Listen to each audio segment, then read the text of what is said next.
Hello friends, कैसे हैं आप सब लोग।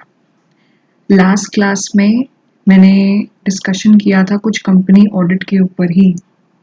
एलिजिबिलिटी बताई थी, कौन सा पर्सन एलिजिबल हो सकता है ऑडिटर बनने के लिए। उसके अलावा क्या क्या डिस्क्वालिफिकेशंस अट्रैक्ट हो सकती हैं अगर किसी पर्सन के अपॉइंटमेंट की बात हो रही है कंपनी ऑडिट में। तो डिस्क्वालिफिकेशंस वाला पार्ट जो था मेनली वो 2 दिन पूरा पूरा चला। ठीक है, उसमें हमने एग्जाम्पल्स देखी, केस स्टडीज देखी, सेक्शन 144 भी डिस्कस किया था। मेनली जो हमने बात करी थी डिस्क्वालिफिकेशंस की एक एक पॉइंट वाइज, उस पे मैंने बहुत स्ट्रेस किया था और एक पॉइंट आपको बहुत डिटेल में एक्सप्लेन किया था जिसमें small company, dormant company, 1 person company, इन सब के मीनिंग्स भी बताए थे। जिस पॉइंट में जो बेसिकली पॉइंट जी है जिसमें ये बोला जाता है कि क्या लिमिट होती है, कितनी कंपनीज की लिमिट सेट होती है अगर किसी पर्सन को किसी कंपनी का ऑडिटर अपॉइंट किया जा रहा है या फिर किसी फर्म को किया जा रहा है, तो पर्सन वाइज क्या लिमिट होती है, सीए वाइज, ठीक है, क्या लिमिट होती है, तो वो 20 कंपनीज की है। Partner wise, basically partner wise अगर फर्म में देखें या अगर सोल प्रोप्राइटरशिप है तो वो खुद ही प्रोप्राइटर, उसकी लिमिट देखी जाएगी। हर पार्टनर की वो अलग ही लिमिट होती है 20 कंपनीज की। ऐसा नहीं कि अगर पार्टनरशिप फर्म है तो उसमें उस पर्टिकुलर फर्म के पास सिर्फ 20 कंपनीज की ही लिमिट होगी, ऐसा कुछ भी नहीं है। हर एक पार्टनर वाइज होती है लिमिट। फिर मैंने आपको सेक्शन 144 का मतलब बताया था, उसमें कौन कौन सी ऐसी सर्विसेज हैं जो अगर पर्सन डायरेक्टली इनडायरेक्टली रेंडर कर रहा है कंपनी को तो वो उस कंपनी का ऑडिटर नहीं बन सकता है।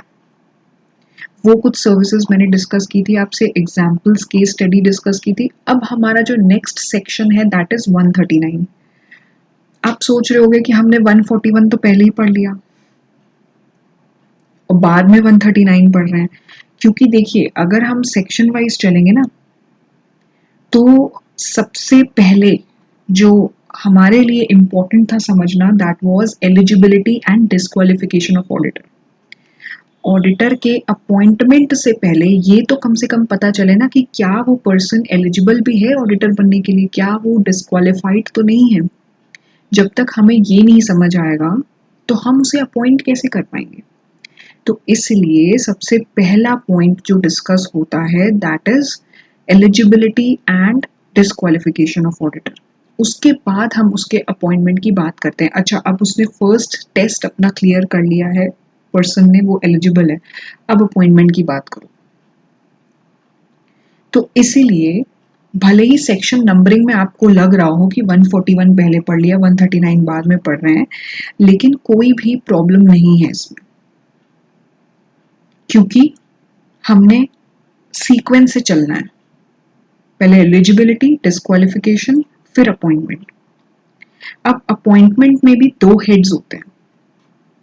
अगर एक ऑडिटर के अपॉइंटमेंट की बात की जाए तो उसमें भी 2 हेड्स होते हैं। एक होता है अपॉइंटमेंट ऑफ फर्स्ट ऑडिटर, फिर होता है सबसीक्वेंट ऑडिटर। तो ये पूरा चार्ट इंस्टीट्यूट के मॉड्यूल में बहुत ही बेस्ट मुझे लगता है, मैं रिकमेंड जरूर करूंगी इसे, क्योंकि इसमें इस चार्ट में पूरी समरी दी हुई है इस पर्टिकुलर टॉपिक की, और उसके बाद डिटेल डिस्कशन जो फर्दर पैराग्राफ्स में किया हुआ है वो डिटेल डिस्कशन किया हुआ है। तो इस पर्टिकुलर टॉपिक में अगर मैं चार्ट वाइज आपको बताऊं तो चार्ट, ये जो चार्ट है ये आपको तब मेनली हेल्प करेगा जब आपका एग्जाम होगा और उसके एक दिन पहले रिवीजन करना होगा। तो ये चार्ट आपको बहुत हेल्प करने वाला है। ठीक है, समरी देने के लिए, बेसिकली समराइज्ड व्यू है, मैं कहूँगी समराइज्ड व्यू है ये। ठीक है, समराइज्ड व्यू है। चलिए अब हम इसकी बात करते हैं, क्या बोल रहे हैं ये। सबसे पहले जो इसमें बात करी है वो करी है फर्स्ट ऑडिटर की। ठीक है, तो फर्स्ट ऑडिटर के अपॉइंटमेंट की पहले हम लोग बात करेंगे, सबसीक्वेंट में बाद में आएंगे। उसमें भी सबसे दो कैटेगरीज हैं सबसे पहले, that is other than government company and government company. अच्छा, गवर्नमेंट कंपनी कौन सी होती है? गवर्नमेंट कंपनी वो होती है जिसमें गवर्नमेंट का स्टेक होता है, 51% शेयर होल्डिंग होती है, 51% से कम नहीं होती है, 51% शेयर होल्डिंग होती है। या तो सेंट्रल गवर्नमेंट की होगी या स्टेट गवर्नमेंट की होगी या दोनों की हो सकती है।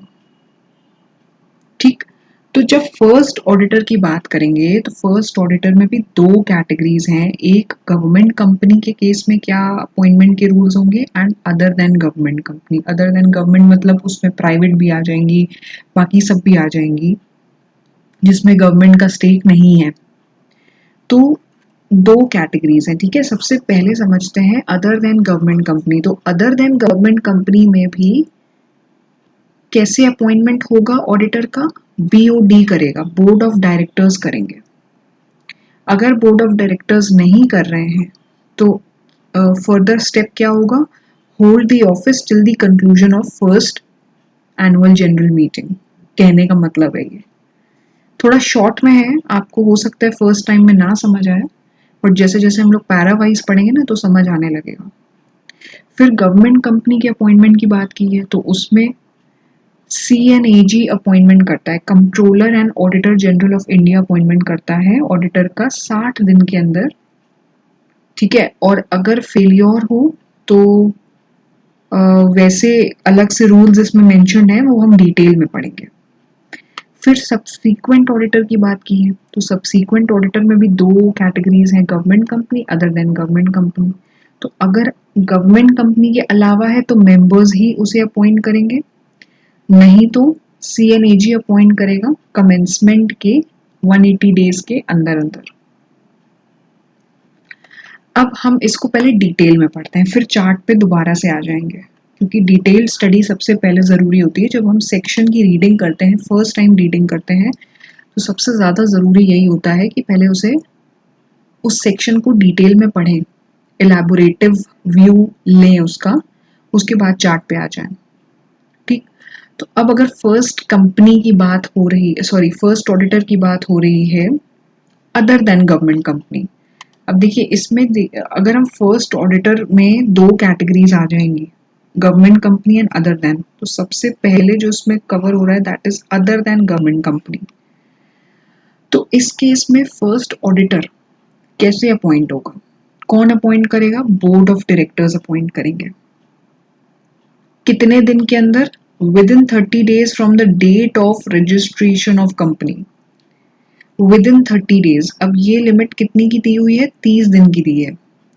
जिस दिन कंपनी का रजिस्ट्रेशन होगा रजिस्ट्रार ऑफ कंपनीज में, ROC में, जब कंपनी नई नई बनती है उसके बाद जब उसके रजिस्ट्रेशन के प्रोसेसेस होते हैं, ठीक, तो वो जब कंप्लीट हो जाएगा, जो डेट उसमें बेसिकली होगी उसके रजिस्ट्रेशन की, उसके 30 दिन के अंदर अंदर बोर्ड ऑफ डायरेक्टर्स किसको अपॉइंट करेंगे? फर्स्ट ऑडिटर को।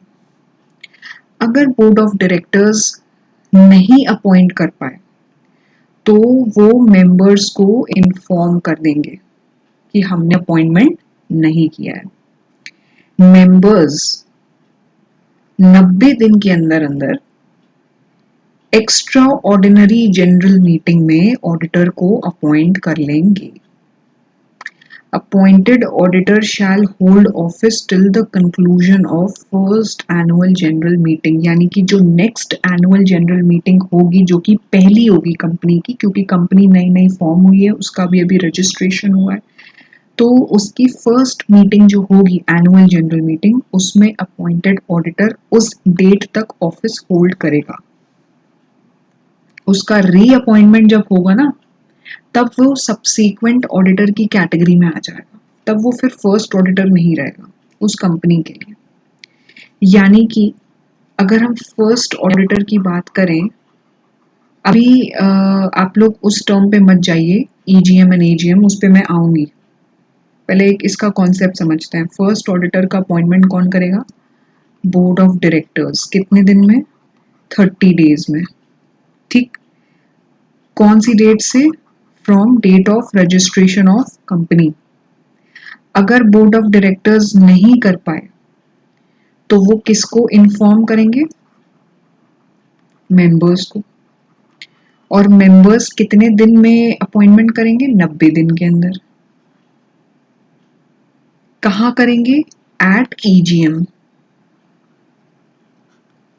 ठीक है। और ये ऑफिस कब तक होल्ड करेगा auditor? Till the conclusion of first AGM. जो पहली एजीएम कंक्लूड होगी, खत्म होगी, उस डेट तक वो ऑफिस होल्ड करेगा। उस एजीएम में सॉरी डिसाइड हो जाएगा कि इस ऑडिटर को फर्दर कंटिन्यू करना है, मतलब इसे कंपनी में रखना है कि इसे हटाना है। ठीक।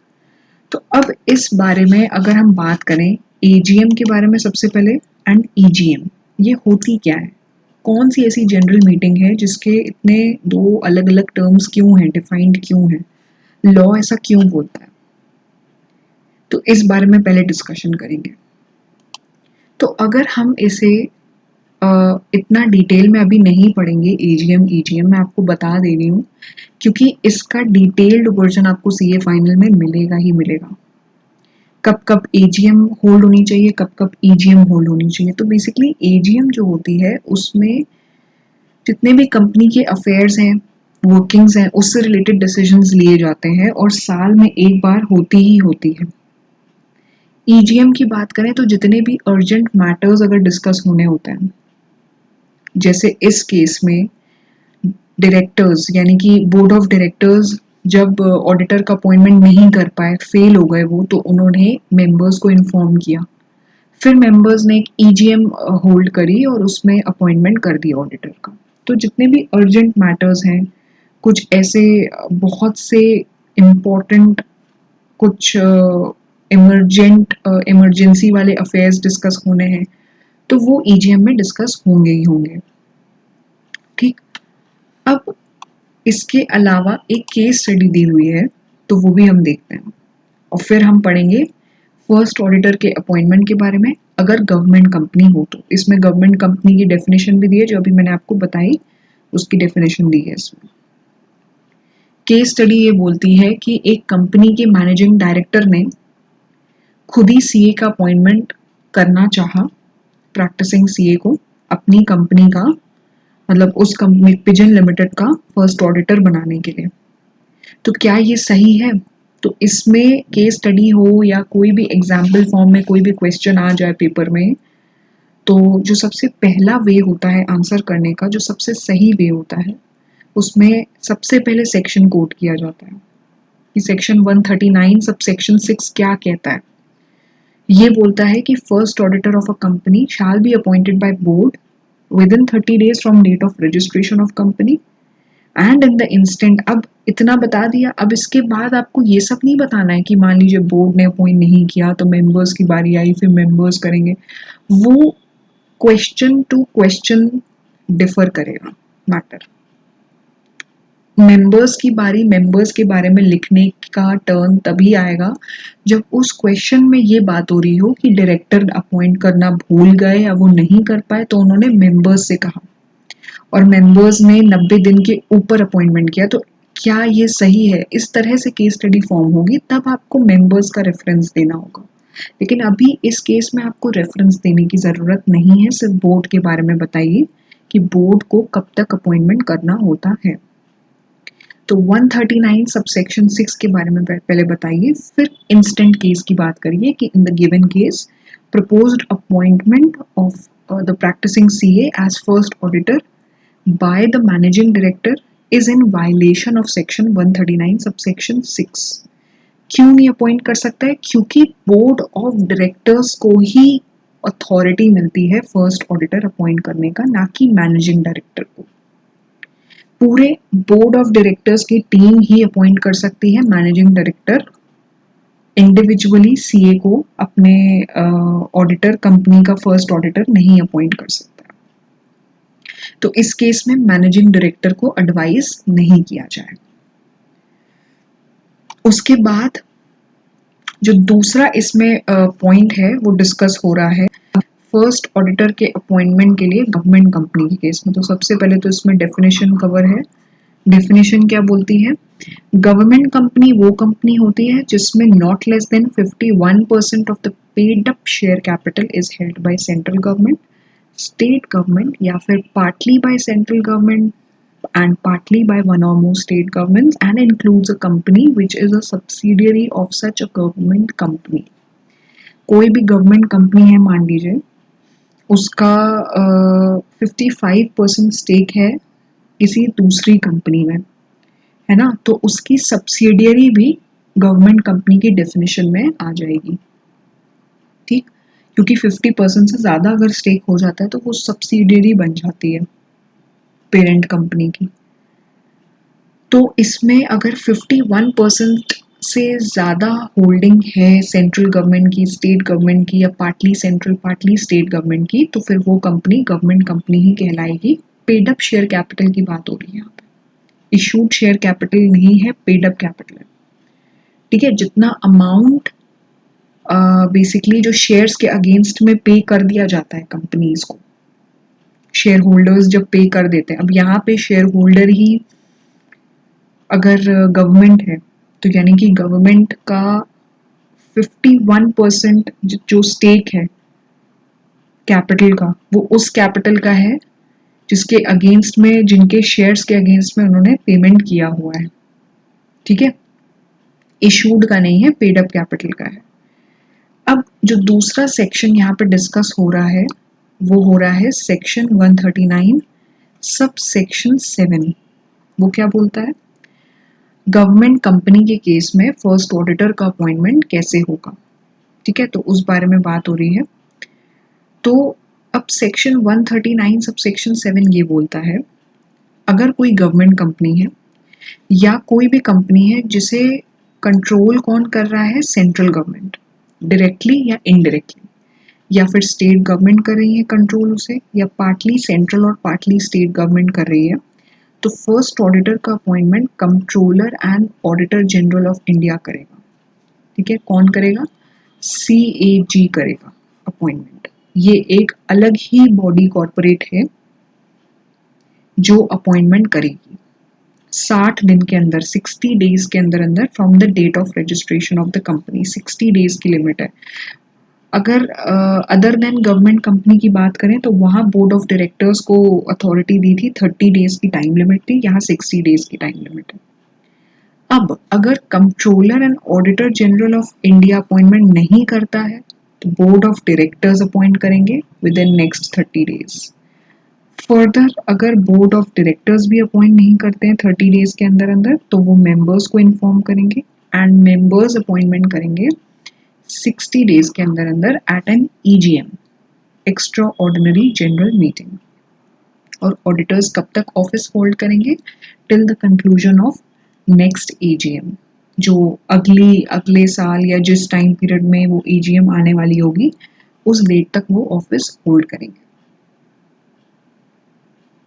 समझ आया आप लोग सबको कि ये इसमें क्या मेंशन है, क्या कहना चाह रहा है, सेक्शन क्या कहना चाह रहा है। CNAG को वैसे अथॉरिटी दी गई है, CNAG को अथॉरिटी दी है कि 60 डेज के अंदर अंदर करना है। अब आप लोग सोच रहे होंगे कि हमें डेज कैसे याद रहे, तो आप ऐसे याद रखिए CNAG 60 डेज, अगर नहीं तो फिर board of directors next 30 days, और अगर ये भी नहीं तो फिर मेंबर्स कितने दिन? 60 डेज। ठीक है, तो 60 30 60, 2 बार 60 1 बार 30, तो 60 30 60 इस सीक्वेंस में आप याद रखिए। CNAG BOD members. अब CNAG है कौन?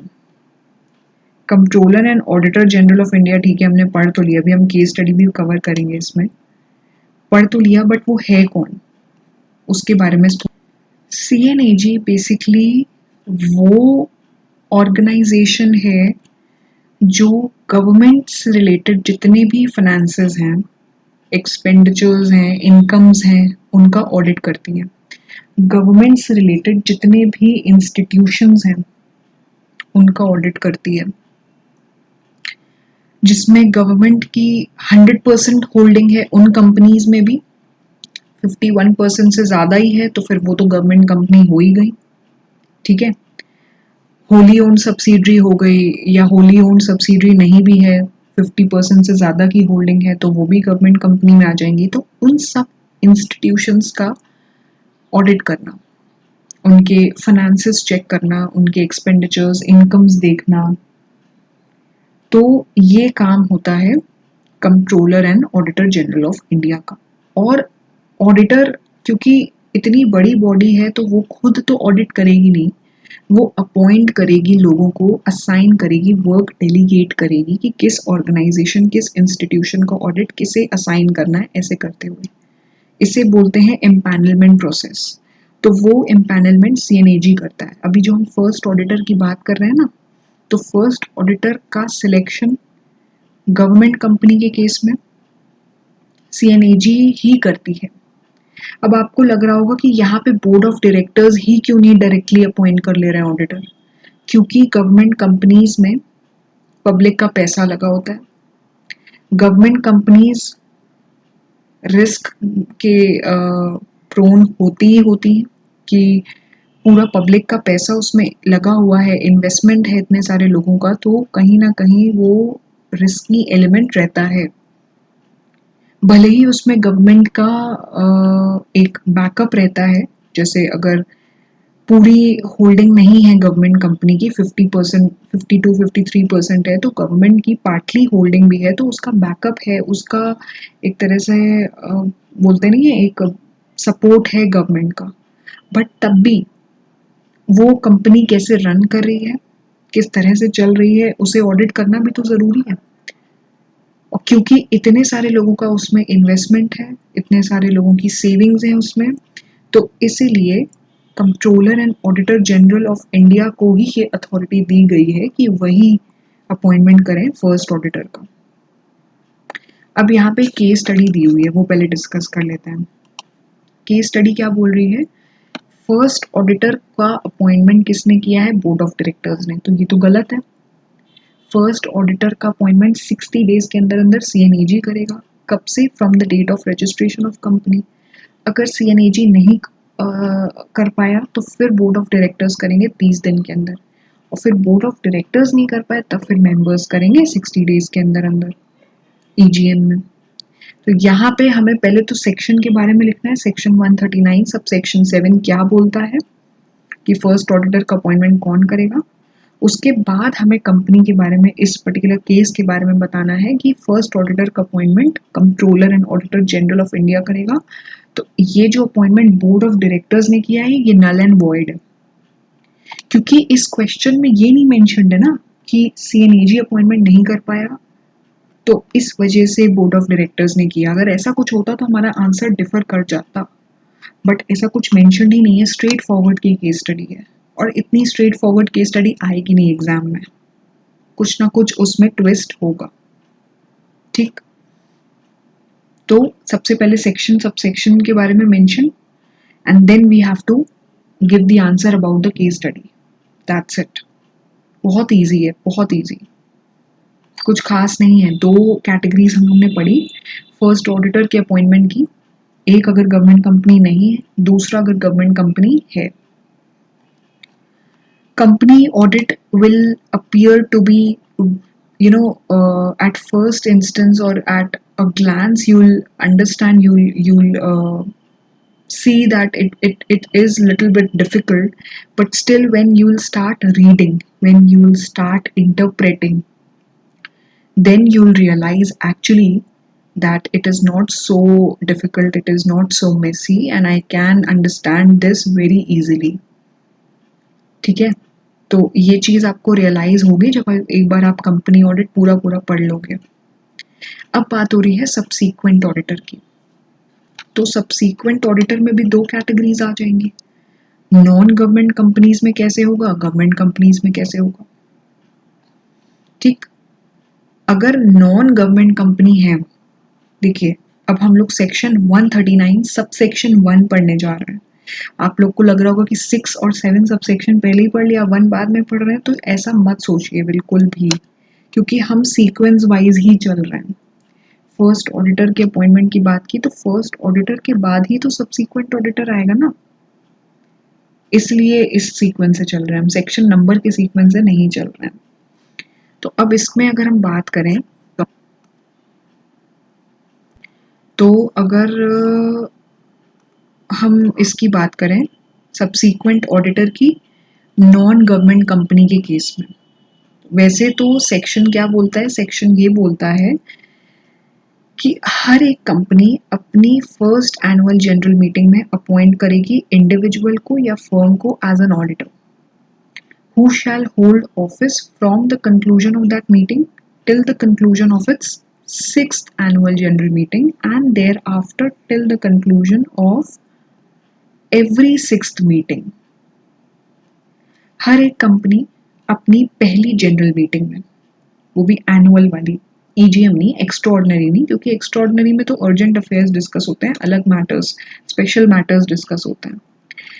एजीएम जो हर साल होती है उसमें कंपनी एक इंडिविजुअल को या फर्म को एज एन ऑडिटर अपॉइंट करेगी, जो कि ऑफिस होल्ड करेंगे उस मीटिंग के एंड होने से, उस मीटिंग के एंड होने की डेट से till the conclusion of its 6th AGM, यानी कि जो कंपनी अपनी 6th एजीएम करेगी ना, उस डेट तक वो ऑफिस होल्ड करेंगे। एंड इसमें एक चीज और मेंशन्ड है, and thereafter till the conclusion of every 6th meeting, यानी कि हर एक मीटिंग जो खत्म होगी वो ऑफिस होल्ड करेंगे। कौन? वो इंडिविजुअल या firm as an auditor office hold करेंगे हर एक of every 6th meeting till the conclusion of every 6th meeting. ठीक, हर एक 6th मीटिंग के एंड होने तक वो ऑफिस होल्ड करेंगे। अब इसमें हमें कुछ पॉइंट समझने पड़ेंगे, पहले तो उनकी बात देख लेते हैं उन पॉइंट्स की, और उसके अलावा इसमें फिर गवर्नमेंट कंपनी की बात होगी। अच्छा, इसमें अपॉइंटमेंट से पहले ऑडिटर का रिटन कंसेंट कि आपका अपॉइंटमेंट किया जा रहा है, एंड एक सर्टिफिकेट लिया जाएगा उससे कि जो भी अपॉइंटमेंट होगा वो कंडीशंस के अकॉर्डिंग होगा, रूल्स के अकॉर्डिंग होगा, ये ऑडिटर से लिया जाएगा। एक रिटन कंसेंट लिया जाएगा और सर्टिफिकेट लिया जाएगा। सर्टिफिकेट में ये इंडिकेशन होगा कि ऑडिटर क्राइटेरिया को सेटिस्फाई कर रहा है, जो सेक्शन 141 का क्राइटेरिया जो हमने लास्ट 2 क्लासेस में डिस्कस किया था, सेक्शन 141 डिस्क्वालिफिकेशन, वो ऑडिटर सेटिस्फाई कर रहा है, वो फुलफिल कर रहा है, उसकी बातें लिखी होंगी कि ऑडिटर एलिजिबल, पर्सन एलिजिबल बना ऑडिटर के लिए। कंपनी इन्फॉर्म करेगी ऑडिटर को उसके अपॉइंटमेंट के बारे में, और एक नोटिस भी फाइल करेगी अपॉइंटमेंट का, कहाँ? रजिस्ट्रार में। 15 दिन के अंदर अंदर, मीटिंग के 15 दिन के अंदर अंदर, जैसे अपॉइंटमेंट हुआ मान लीजिए ऑडिटर का 2 जुलाई को अपॉइंटमेंट हुआ, ठीक है, तो यही वो डेट है जब एजीएम हुई, ये एजीएम डेट है ना, तो इसके 15 डेज के अंदर अंदर, यानी कि 17th तक रजिस्ट्रार को, आरओसी को इन्फॉर्म करना है, नोटिस फाइल करना है, नोटिस फाइल करना है कि हमने ऑडिटर अपॉइंट कर लिया है। ऑडिटर को तो बताया जाएगा कि आपको अपॉइंट कर लिया गया है, क्योंकि वैसे ही अपॉइंटमेंट से पहले उससे कंसेंट वगैरह लिया जाएगा ना, कंसेंट और सर्टिफिकेट, और उसको बताने के बाद एक नोटिस भी फाइल होगा रजिस्ट्रार को 15 दिन के अंदर अंदर, जिस दिन मीटिंग हेल्ड हुई उसके 15 दिन के अंदर अंदर आरओसी को बता दिया जाएगा। तो this is in case of non government company. और अगर गवर्नमेंट कंपनी की बात की जाए तो गवर्नमेंट कंपनी में कौन अपॉइंटमेंट करेगा? Controller and auditor general again CNAG appoint करेगा। सीएनएजी जो है एक फाइनेंशियल ईयर के रिस्पेक्ट में अपॉइंट करेगा ऑडिटर कंपनीज एक्ट के under within a period of 180 days from the commencement of financial year. who shall hold office till the conclusion of annual general meeting. Next annual general meeting तक वो hold करेगा office, उसके and होने तक। And इसमें specify कर दिया है क्लियरली कि कंट्रोलर एंड ऑडिटर जनरल ही करेगा 180 दिन के अंदर अंदर। किस दिन से? जिस दिन फाइनेंशियल ईयर शुरू हुआ है। ठीक, अब यहाँ पे थोड़ी लंबी बात ये लिखी थी नॉन गवर्नमेंट कंपनी के केस में कि ऑडिटर का अपॉइंटमेंट जो हो रहा है वो ऑफिस तो होल्ड करेगा ही, लेकिन कब से करेगा? जब मीटिंग एंड हुई, जिस टाइम उसका अपॉइंटमेंट हुआ उस दिन से उसका अपॉइंटमेंट शुरू हो जाएगा till the conclusion of its 6th AGM, यानी कि जो 6th AGM होगी कंपनी की उस डेट तक वो ऑफिस होल्ड करेगा। And thereafter till the conclusion of every 6th meeting, और उसके बाद जब भी 6th मीटिंग खत्म होगी तो वो अपना ऑफिस होल्ड करेगा। ठीक है, वो एज एन ऑडिटर रहेगा। ठीक, मान लीजिए ना इसमें ऐसे इसलिए लिखा हुआ है कि 6th AGM हो गई, 1st AGM पे अपॉइंटमेंट हुआ, 6th AGM तक रहा। अब 6th AGM के बाद उसी को ही रीअपॉइंट कर दिया गया, तो अब वो ऑफिस कब तक होल्ड करेगा? नेक्स्ट 6th मीटिंग तक। ठीक है, ऐसे करके इसमें होती है अपॉइंटमेंट। एग्जाम्पल्स आएंगे अभी हम लोग समझेंगे उससे। सब्सीक्वेंट ऑडिटर का समझ आ गया आपको? गवर्नमेंट कंपनी के केस में, नॉन गवर्नमेंट कंपनी के केस में। गवर्नमेंट कंपनी में सिर्फ एक ही कैटेगरी है कि CNAG अपॉइंट करेगा 180 दिन के अंदर अंदर from the commencement of financial year, beginning of financial year. And non government company के केस में ऑडिटर जो अपॉइंट होगा भी वो ऑफिस कब तक होल्ड करेगा? कब से कब तक? जब मीटिंग कंक्लूड हो रही है उस दिन से लेके जिस दिन 6th AGM हो रही है उस दिन तक। ठीक है, every company shall at the first AGM appoint, बात ही इसमें शुरुआत ही ऐसे हो रही है एवरी कंपनी से, यानी कि एक तरह से मेंबर्स ही अपॉइंट करेंगे। अगर स्पेसिफाई किया होता है यहाँ पे कि बोर्ड अपॉइंट कर रहा है तो लिखा रहता एक्ट में, इस पर्टिकुलर सेक्शन में, कि बोर्ड अपॉइंट कर रहा है, लेकिन यहाँ बोर्ड अपॉइंट नहीं कर रहा है, यहाँ कंपनी की बात हो रही है कि कंपनी अपॉइंट करेगी। तो कंपनी में मेंबर्स ही जिनका मेन रोल होता है कंपनी में, क्योंकि बोर्ड तो पूरा मैनेज करता है, मैनेजमेंट देखता है, ऑपरेशंस देखता है कंपनी के, स्ट्रैटेजिक डिसीजंस लेना, अपॉइंटमेंट करना ऑडिटर्स का, ये सब तो काम मेंबर्स का ही होता है मेनली। और यहाँ पे स्पेसिफाइड तो है नहीं कि बोर्ड करेगा, तो इसीलिए एक जेनेरिक स्टेटमेंट दे दिया है कि कंपनी ही अपॉइंटमेंट करेगी। ठीक, सबसीक्वेंट ऑडिटर। अब बात हो रही है इसमें, नेक्स्ट जो बात हो रही है वो हो रही है कैजुअल वैकेंसी की। उससे पहले ये चार्ट देख लीजिए आप। अब ये चार्ट आपको समझ आ रहा है? सबसीक्वेंट ऑडिटर की बात करी थी अभी। अदर देन गवर्नमेंट कंपनी, तो गवर्नमेंट कंपनी में CNAG कर रहा है 180 दिन का time. Other than government company में कौन कर रहा है? मेंबर्स, जो अभी मैंने बात करी, क्योंकि कंपनी लिखा है ना उसमें कि कंपनी अपॉइंट कर रही है, तो अगर कंपनी अपॉइंट कर रही है तो इसका मतलब क्या? मेंबर्स अपॉइंट कर रहे हैं उसे। ठीक है, अगर बोर्ड की बात होती है तो डायरेक्टली क्लियरली लिखा रहता है कि बोर्ड अपॉइंट करेगा, जैसे फर्स्ट ऑडिटर में लिखा था कि बोर्ड अपॉइंट करेगा ही करेगा, बट यहाँ पे नहीं लिखा था, तो यहाँ पे मेंबर्स ही अपॉइंट करेंगे। ये चार्ट अब आपको समझ आ जाएगा। ठीक, casual vacancy, casual vacancy section 139 subsection 8, इसमें भी दो कैटेगरीज दी हुई हैं। कंपनी गवर्नमेंट कंपनी है, अगर उनके अकाउंट्स ऑडिट हो रहे हैं उस ऑडिटर से जो कि अपॉइंट कर रहा है CNAG, या फिर वो कंपनी जिसके अकाउंट्स वो ऑडिटर ऑडिट नहीं कर रहा है जो CNAG ने अपॉइंट किया हो। सिंपल लैंग्वेज में अगर कहा जाए तो other than government company and government company, casual vacancy की कैसे फिलिंग होगी। पहले तो ये समझिए कि कैजुअल वैकेंसी होता क्या है। क्या होता है कैजुअल वैकेंसी? अगर कंपनी में से ऑडिटर ने रिजाइन दे दिया, ठीक है, किसी कोई अर्जेंट रीजन अराइज हो गया, ठीक, तो अगर कंपनी में से ऑडिटर ने रिजाइन दे दिया है, और क्या हो सकता है इसमें, कुछ और हो सकता है। अगर ऑडिटर ने कोई डिस्क्वालिफिकेशन अट्रैक्ट कर ली है, जो हमने सेक्शन 141 में कवर की थी, ठीक है, अपॉइंटमेंट के बाद पता चलता है कि अब तो ये तो डिस्क्वालीफाई हो गया है, तो उसे अपना ऑफिस वेकेट करना पड़ेगा। याद है हम लोग ने ये पॉइंट पढ़ा भी था लास्ट क्लास में। या फिर वो उसकी डेथ हो जाती है ना, ऐसे अगर कोई रीजन रहा तो कैजुअल वैकेंसी अट्रैक्ट होती है। और कैजुअल वैकेंसी में भी दो कैटेगरीज हैं, एक अगर सीएनएजी ऑडिट कर रहा है और दूसरा अगर सीएनएजी ऑडिट नहीं कर रहा है, यानी कि सीएनएजी ने ऑडिटर अपॉइंट किया और सीएनएजी ने ऑडिटर अपॉइंट नहीं किया। तो अगर नॉन गवर्नमेंट कंपनी की बात की जाए, नॉन गवर्नमेंट कंपनी की बात की जाए तो board of directors he casual vacancy को भरेंगे 30 दिन के अंदर अंदर।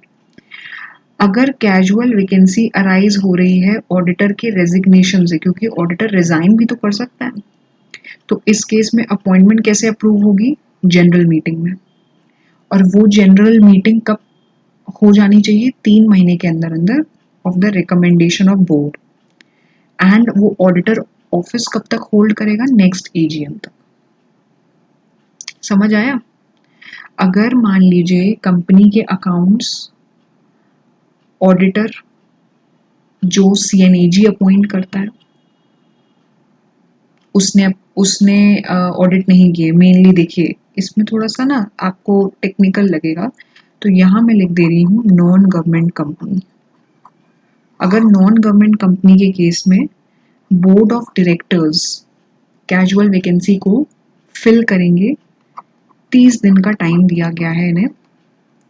बट अगर रेजिग्नेशन से ऑडिटर हट रहा है, उसने खुद ही रिजाइन दे दिया है, तो रेजिग्नेशन के केस में कैजुअल वैकेंसी कैसे फिल होगी, जनरल मीटिंग में, जो कि कंडक्ट हो जानी चाहिए विद इन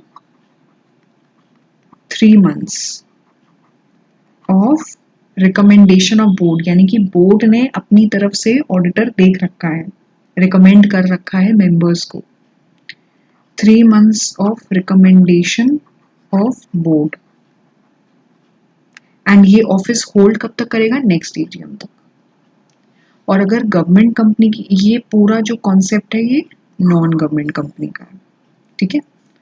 और अगर हम बात करें गवर्नमेंट कंपनी की, तो कंट्रोलर एंड ऑडिटर जनरल जो होगा वो अपॉइंटमेंट, वो कैजुअल वैकेंसी फिल करेगा 30 दिन के अंदर अंदर। और अगर सीएनएजी फिल नहीं कर रहा है तब फिर बोर्ड ऑफ डायरेक्टर्स फिल करेंगे नेक्स्ट 30 डेज के अंदर। ये वाला जो पार्ट है ना, ये गवर्नमेंट कंपनी के केस में। इसमें कौन कैजुअल वैकेंसी फिल करेगा, सीएनएजी। कितने दिन में, 30 डेज में।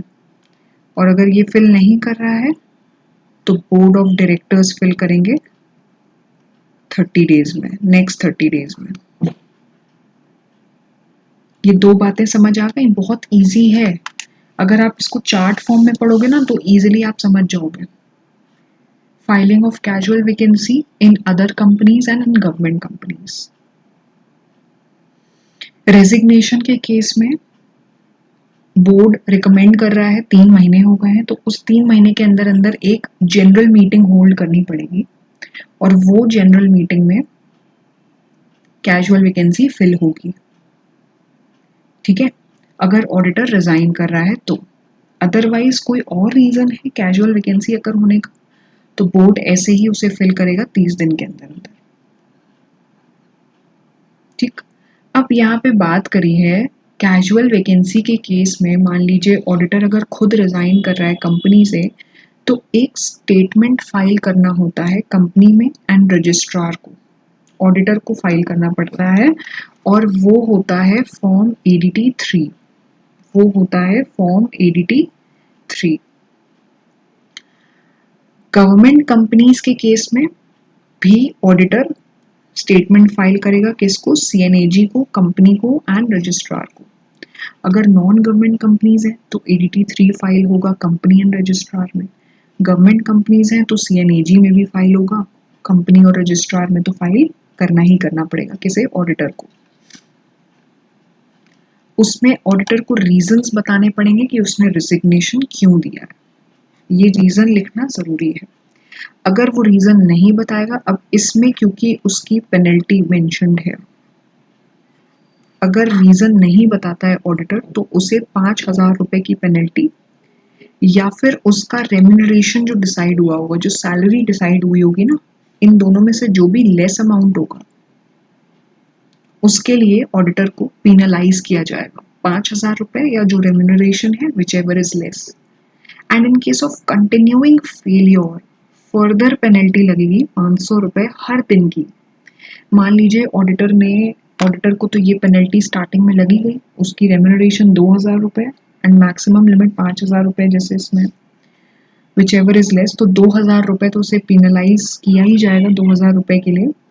उसके बाद भी वो रीजन नहीं स्टेट कर रहा है कि उसने रिजाइन क्यों किया, तो उसे 500 रुपए भरने पड़ेंगे हर दिन के लिए। अब ये 500 का फाइन कब से शुरू होगा? After the first during which failure continues, यानी कि पेनल्टी ले ली गई उससे 2,000 रुपए, फेलियर अभी भी चल रहा है, रीजन नहीं बताया उसने रेजिग्नेशन का, एक दिन जिस दिन रीजन बताना था उसके नेक्स्ट डे से 500 रुपए चार्ज होने लगेंगे। लेकिन इसमें भी एक लिमिट है, मैक्सिमम लिमिट है 5 लाख रुपीस। मैक्सिमम लिमिट कितनी है? 5 लाख रुपीस। तो ये तो ऑडिटर के लिए एक कंपनी लॉ में एक पेनल्टी वाली जो बात लिखी है ऑडिटर के लिए, स्ट्रिक्ट पेनल्टी की, कि अगर वो रिजाइन कर रहा है कंपनी से तो उसे पेनल्टी लगेगी 5,000 रुपीज या जो भी रेम्यूनरेशन होगा विच एवर इज लेस, और उसके बाद भी वो रीजन नहीं बता रहा है, फेलियर चल ही रहा है, तो फर्दर पेनल्टी 500 रुपए की लगेगी हर दिन की, एवरी डे की, after the first during which such failure continues. ठीक, और इसमें मैक्सिमम लिमिट है 5 लाख रुपीस। तो ये पेनल्टी प्रिस्क्राइब्ड है कंपनीज एक्ट में ऑडिटर के ऊपर, और ये इंपॉर्टेंट है, इसके ऊपर केस स्टडी भी आ सकती है। अभी इसमें केस स्टडी दी भी हुई है, हमें वो पढ़ना है। उसके अलावा इंपॉर्टेंट प्रोविजंस हैं कुछ, कि रिटायरिंग ऑडिटर को हम कब कब रीअपॉइंट कर सकते हैं AGM में।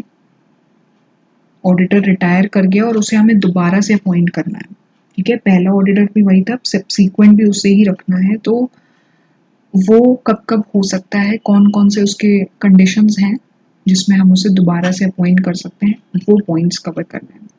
उसके बाद है rotation of auditor. Companies act में आपको बहुत मजा आएगा धीरे धीरे जैसे जैसे पॉइंट्स कवर होते जाएंगे। और फिलहाल आज की क्लास हम यहीं तक रखेंगे, नेक्स्ट क्लास में इसके आगे रोटेशन ऑफ ऑडिटर समझेंगे। अगर वीडियो अच्छी लगी हो तो do not forget to like, share and do subscribe my channel. Press the bell icon for latest updates and also follow me on Instagram by the name CA Jyoti Tutorials. अगर कोई भी doubt हो तो मेरे को comment box में ज़रूर लिख के भेजिए। Do write me on comment box if you face any kind of query or any kind of doubt in such topics. ठीक है, फिलहाल के लिए इतना ही। Thank you.